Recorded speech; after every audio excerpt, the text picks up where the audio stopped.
Assalamualaikum warahmatullahi wabarakatuh. Perkenalkan, saya Chandra Pamungkas. Pada kesempatan kali ini, saya akan mempresentasikan mengenai summary jurnal yang saya buat.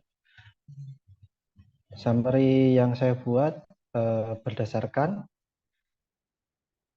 Jurnal Information System for Supply Chain Management, Uncertainties, Risk, and Cybersecurity yang ditulis oleh Andriy Boyko, Vira Sirendrik, Olha Boyko pada tahun 2018.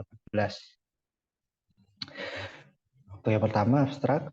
Penelitian ini bertujuan untuk menyelidiki status saat ini dan masa depan penggunaan sistem informasi manajemen rantai pasok untuk perusahaan dengan produksi multi-komponen berdasarkan data yang dikumpulkan dari berbagai perusahaan dan dapat disimpulkan cara untuk mendapatkan informasi yang paling efektif adalah fokus tentang identifikasi dan pengelolaan sumber ketidakpastian, risiko, dan keamanan siber. Kunci keberhasilan dalam proses bisnis adalah hubungan antara pemasok dan pelanggan. Produsen harus memecahkan masalah keamanan informasi untuk memastikan proses manajemen rantai pasok berjalan dengan lancar. Untuk latar belakang, tren saat ini dalam pengembangan teknologi SCM ditentukan oleh internet. Rantai produsen, pemasok, kontraktor, perusahaan transportasi, dan perdagangan saling terkait. Perusahaan bergabung ke dalam komunitas bisnis dengan adanya transparansi kegiatan bersama. Pelaku bisnis cepat beradaptasi dengan kebutuhan pelanggan, serta dengan cepat menghadirkan produk baru ke pasar, menggunakan teknologi, prediksi, dan perencanaan. Internet adalah sarana teknologi paling sederhana, termurah, dan paling efisien untuk mengelola dan mengontrol jaringan mitra. Hasilnya tidak hanya produktivitas yang meningkat secara signifikan, tetapi semua proses juga meningkat secara signifikan. Sistem jaringan seperti ini dapat menciptakan produk baru jauh lebih cepat daripada pesaing lainnya. Ya, selanjutnya, namun terlepas dari keuntungan yang jelas dari manajemen rantai pasok dengan menggunakan internet, ada sejumlah besar ketidakpastian dan risiko keamanan siber. Semua jenis kerentanan ini dan kelemahan lainnya dapat membuat pengguna rentan terhadap ancaman yang disusupi atau diserang. Metode keamanan yang tidak efisien seperti perbaikan yang tidak cukup cepat, akses istimewa tidak terbatas ke sistem cloud dan terminator, dan infrastruktur yang tidak dikelola. Untuk selanjutnya yaitu variabel penelitian pada jurnal ini itu berfokus pada risiko, ketidakpastian, dan keamanan siber pada kegiatan supply chain management.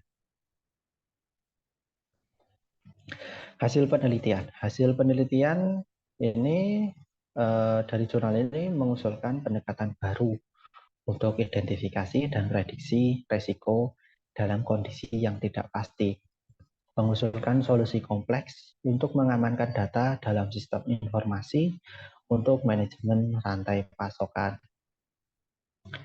Berikut ini hasil dari penelitian. Terdapat data perangkat lunak berbahaya yang digunakan oleh peretas dari November 2017 sampai dengan Mei 2018.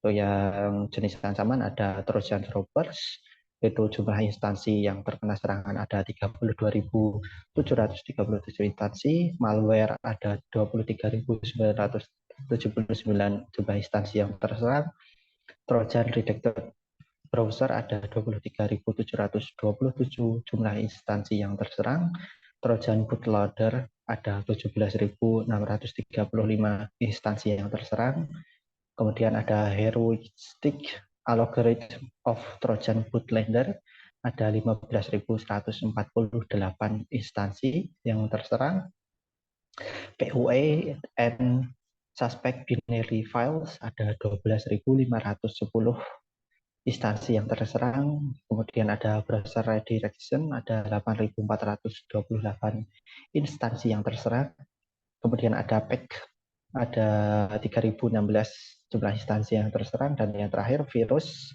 ada 2676 instansi yang terserang.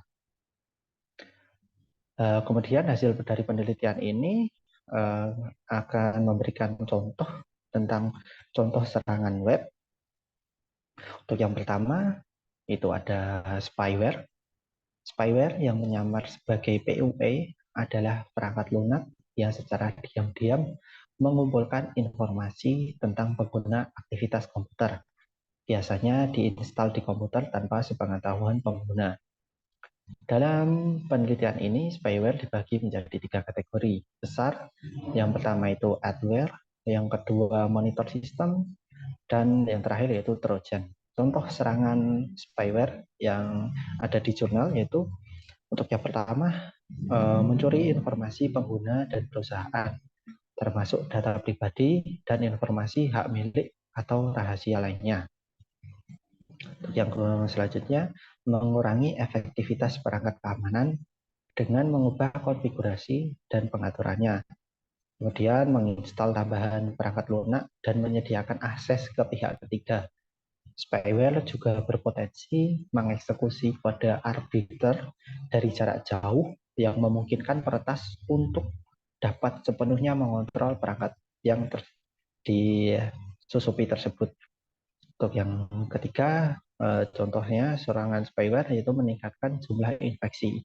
Setelah pengguna itu terinfeksi PUA seperti spyware atau adware, maka akan rentan atau mudah terinfeksi terhadap lebih banyak infeksi malware. Untuk yang selanjutnya itu kompromi melalui email bisnis. Ini adalah cara paling menguntungkan untuk mendapatkan banyak uang dari bisnis. Kegiatan ini adalah sebuah serangan yang menipu yang menggunakan rekayasa sosial untuk memulai pencurian. Dalam versi yang paling sederhana, kampanye email bisnis dengan melakukan kompromi email ke karyawan Departemen Keuangan terkadang menggunakan data palsu dari karyawan yang lain yang dapat mengirim dana melalui transfer bank. Peretas biasanya melakukan beberapa penelitian dalam hierarki perusahaan dan karyawannya.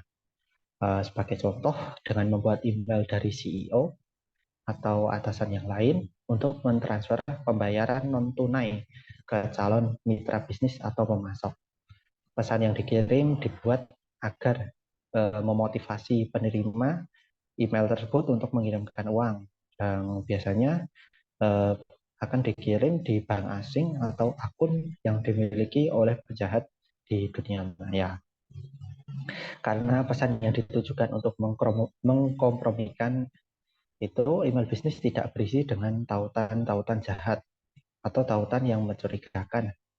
Sehingga pesan tersebut bisa menghindari hampir semua pertahanan ancaman yang paling canggih. Untuk hasil penelitian yang selanjutnya itu contoh serangan layanan ya.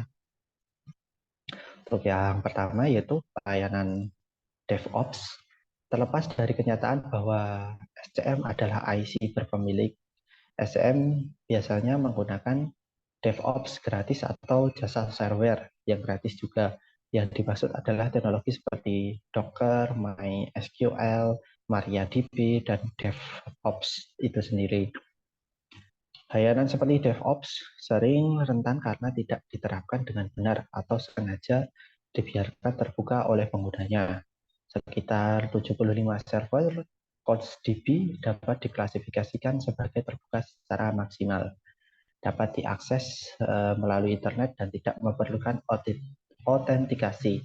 Hanya kurang dari seperempat dari mereka membutuhkan autentikasi, setidaknya memasukkan beberapa informasi akuntansi. Seperti dalam kasus CouchDB, lebih dari 75% dari server Elasticsearch dapat diklasifikasikan sebagai terbuka secara maksimal. Tidak seperti CouchDB, hanya sebagian kecil saja server mungkin berisi data pribadi.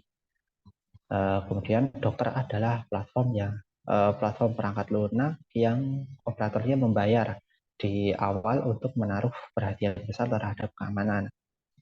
Namun terlepas dari upaya ini, lebih dari 1000 instansi Docker terbuka secara maksimal. Yang kemudian selanjutnya yaitu cloud. Cloud adalah area baru bagi para peretas untuk mendapatkan potensi serangan baru. Peretas menyadari bahwa sistem cloud sangat penting bagi banyak manajemen rantai pasokan. Mereka juga menyadari bahwa mereka bisa membobol sistem perusahaan lebih cepat jika mereka dapat membobol sistem cloud ini. Banyak perusahaan meremehkan resiko dan jumlah celah di dalamnya. Dalam jaringan perusahaan, cloud dan infrastruktur perangkat akhir. Kurangnya kontrol mengarah pada fakta bahwa pada rata-rata dari 20 hingga 40% infrastruktur jaringan dan infrastruktur perangkat menjadi tidak dapat diakses. Ini adalah masalah yang mempengaruhi organisasi yang bekerja di publik, kesehatan, sektor keuangan, dan teknologi. Infrastruktur jaringan dan perangkat yang tidak terkelola dengan baik dapat dengan mudah diserang oleh peretas. Bahkan router sederhana, firewall, atau pengaturan segmentasi yang salah dapat memungkinkan peretas masuk ke infrastruktur dan mendapatkan akses ke data rahasia milik perusahaan. Untuk yang selanjutnya yaitu IoT atau Internet of Things adalah interkoneksi perangkat fisik, kendaraan, bangunan, dan item lain, sering disebut juga sebagai perangkat yang terhubung atau perangkat pintar yang memiliki perangkat elektronik. Perangkat lunak, sensor, aktuator, dan mampu terhubung ke jaringan. Memungkinkan mereka, peretas itu mengumpulkan data dan membagikannya. IoT menawarkan untuk kerjasama dan inovasi di bidang usaha. Namun seiring pertumbuhan, ada peningkatan risiko keamanan organisasi dan penggunanya. Salah satu masalah adalah kompleksitas pemantauan. Sebagian besar pakar keamanan informasi tidak mengetahui yang mana perangkat IoT terhubung ke jaringan mereka.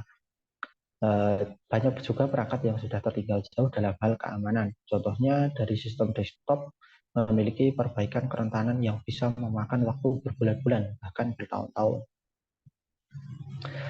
Untuk kesimpulan, organisasi memerlukan analisis keamanan untuk memastikan kontrol jaringan yang mudah diserang. Dengan tidak adanya solusi untuk pemantauan dan deteksi jalur kebocoran, penyerang dapat bergerak dengan mudah di dalam jaringan. Selain itu, organisasi harus menguji kebijakan segmentasi mereka dan menerapkan alat yang kuat untuk memverifikasi efektivitas kebijakan tersebut. Organisasi juga harus mengambil solusi untuk perangkat inventaris dan sistem yang terhubung ke jaringan. Jika tim keamanan hanya memeriksa menggunakan snapshot atau daftar perangkat yang dikelola, mereka hanya dapat mengontrol 20% perangkat yang terhubung secara fisik ke jaringan melalui koneksi kabel. Inventaris yang dimiliki harus teratur dan otomatis karena jaringan perusahaan, infrastruktur cloud, dan infrastruktur perangkat terus berubah dan tidak dapat dipantau secara efektif oleh staf jika hanya secara manual. Situasi ini semakin diperumit karena supply chain management berada di batas industri transportasi dan teknologi informasi. Dan saat ini industri modern banyak bergerak ke koneksi jaringan. Organisasi tentu perlu pindah ke sistem IP atau Internet Protocol yang dapat mengidentifikasi segala perangkat yang terhubung ke jaringan internet maupun jaringan lokal. Selain itu, di satu sisi konsumen juga sedang menunggu layanan baru yang aman untuk menjalankan komunikasi bisnis. Baik, terima kasih atas perhatiannya. Ada kurang dan lebihnya mohon maaf. Sekian, wassalamualaikum warahmatullahi wabarakatuh.